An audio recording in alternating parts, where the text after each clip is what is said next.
Voice, how are you? Peter Kefalas here with you again. Happy Liberation Day. As we all know, today, April 2nd, 2025, President Trump has declared as Liberation Day. So what does this mean? We've all been hearing about the tariffs. Some have been placed on Mexico and China, some on Canada, but I think largely the Mexican tariffs have been held off because the president pretty much capitulated and gave Trump everything he wanted regarding the troops on her side of the border and other things he requested. But today is a day that reciprocal tariffs are going to be applied on both friends and foes.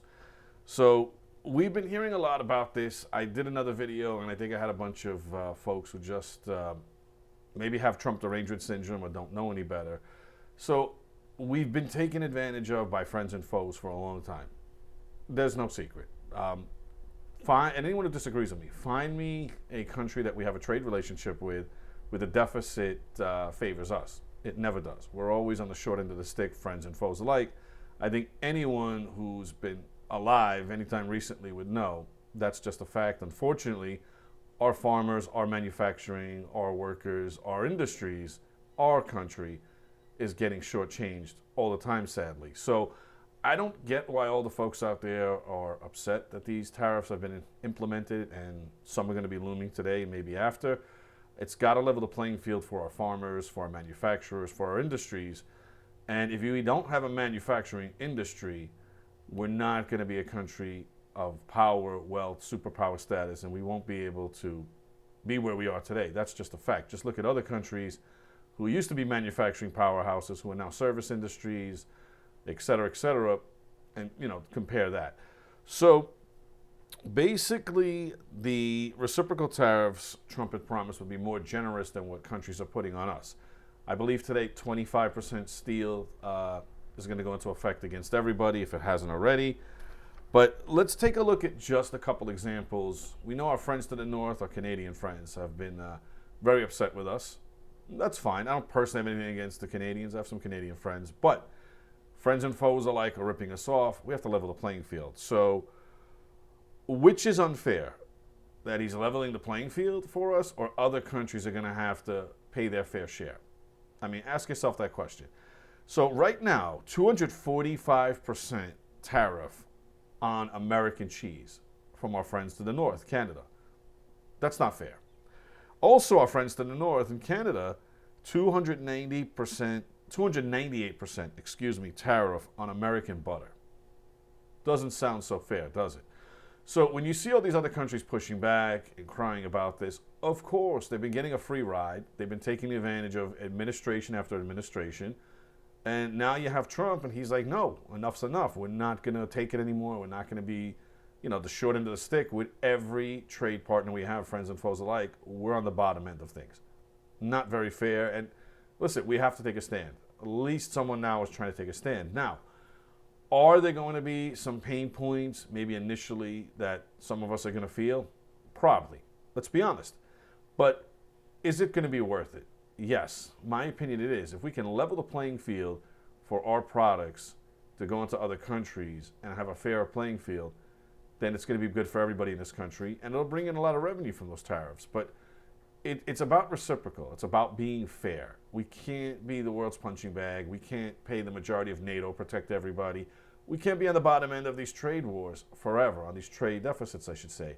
So if it's going to take Trump to stir the pot a little bit and have some tariffs, friends and foes alike, and that's what it's going to take to get justice for the American manufacturers, the American workers, American products, the American people, then so be it. I'm okay with that. But a lot of these people who are complaining about this, they were gaslighting us and lying to us that Sleepy Joe's economy, things weren't bad, that we didn't have inflation, grocery prices were going down, right? Yeah, BS, we know that. So a lot of the same folks on the other side are gaslighting us, trying to scare us to death, these tariffs. Where were they when Sleepy Joe, Crazy Kamala were destroying the economy, causing major pocketbook problems for us? Exactly. So look, unfortunately, it's something that we have to do. Might get a little messy in the beginning. We might have some pain points. We have to accept that. But for the good of our country, for the good of our workers, our manufacturing, our economy, we have to do this. I don't see another way to do it unless I don't know. I don't want to keep being the sucker forever. I don't think it's a good thing. I don't think it's fair, and I don't think it helps America at all. So if any of our friends and foes out there are upset, then maybe you should lower your tariffs or remove them, and then maybe we could do the same over here. But it's getting to the point where we have to level the playing field. We've been taken advantage of for a long time. And I don't think that should be a Democrat or Republican issue. I think that should be an American issue. I think most of us are smart enough to see that we have been taken advantage of by everybody, friends and foes alike, and we have to level the playing field because it's in our best interest, and we have to start looking out for ourselves for a change. So I think that the day of liberation will be very interesting to see what unfolds and the exact amount of tariffs and who, because we don't have the exact list right now. I'm sure we'll hear from President Trump today in detail in the White House, but we pretty much have a good idea what's going to take place. And those are just two examples I gave you. I mean, let this sink in, guys. Canada, our friends in the north, a tariff on American cheese, 245%. Canada, our friends in the north, just another example, tariffs on American butter, 298%. Doesn't seem very friendly, very neighborly, or very fair, right? Let's just call a spade a spade. So I believe that we will win America in the long run. We will come out on top. Absolutely. I don't have any doubts about that, and I don't think anybody should. But in the end, it's not only going to level the playing field, but I believe in the end it will lower consumer prices by most likely forcing a lot of these nations to take these tariffs off or dramatically reduce them, which would help us out. It would be good for us. It's not going to hurt us, right? So, look, I know it's a contentious issue, but we have to put ourselves first. We have to think of our own pocketbook, so to speak, our workers, our manufacturing, our products, our industry.